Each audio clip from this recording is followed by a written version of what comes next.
Well, Mark, it seems like almost every day we're chatting at the moment. The games are coming thick and fast. Port Vale away tomorrow. You just had your meeting with the players, debriefing over the weekend.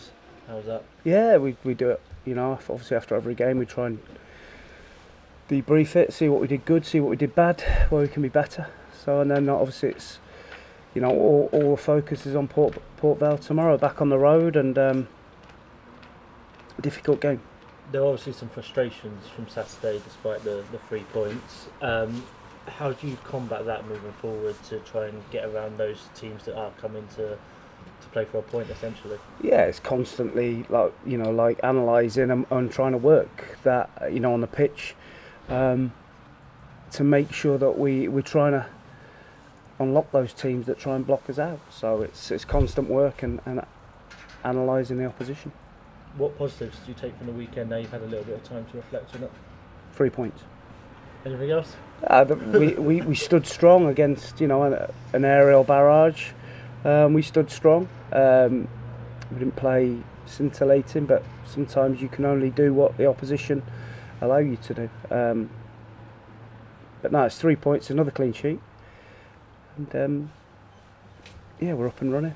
It's important in League 2, isn't it, that you do have ways to combat different styles, because there are so many different styles in League 2. It isn't just one style, it isn't just one way of playing football.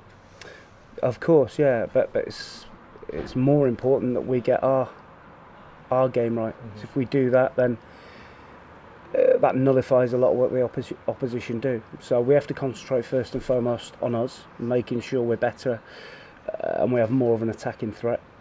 We have more of an attacking intent, and then we concentrate on the opposition. You mentioned the clean sheets, 3 and 4 games. That's a great way to start defensively. Are you pleased with that side of the game? Yeah, we've looked relatively solid, touch wood. Like Dokes has come into the team and done really well, and obviously Matt Mills helps with his experience with Nathan and Faz or Dokes, and Dom, and helps to get them in the right positions. And so yeah, we've looked quite solid really. Port Vale tomorrow then. 1-1 draws seems to be their order at the moment with all 3 of their league games, and now a defeat to Burton as well last week in the Carabao Cup. What do you know about them? What are you expecting from them? They've got some good players. Obviously Popey up front is a real handful, in a similar mould to James Hansen that we played against on Saturday. So we know that we have to deal with the ball up to Popey and people running off him.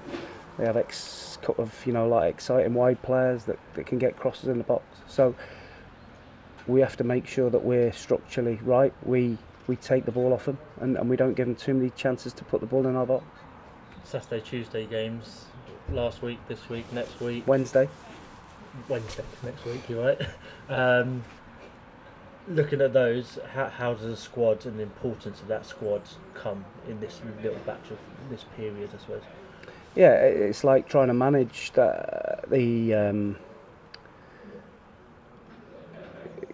manage the squad in the terms of we have to make sure that some players get enough rest.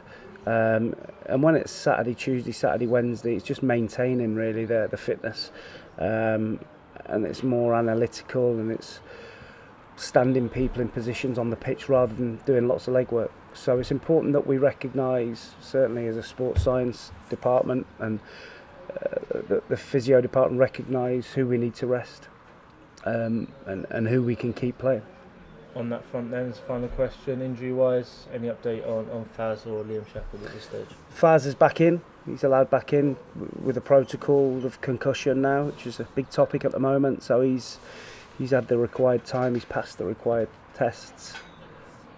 I don't know how, because I think he had to count in one of them. So yeah, he's back in, and obviously we're still waiting on Liam Shepherd. Any fresh knocks on the weekend, or are you clean a bit of health from that one? A couple of bumps and bruises, but nothing that'll stop anyone in being involved tomorrow. That's appreciate it. Lovely.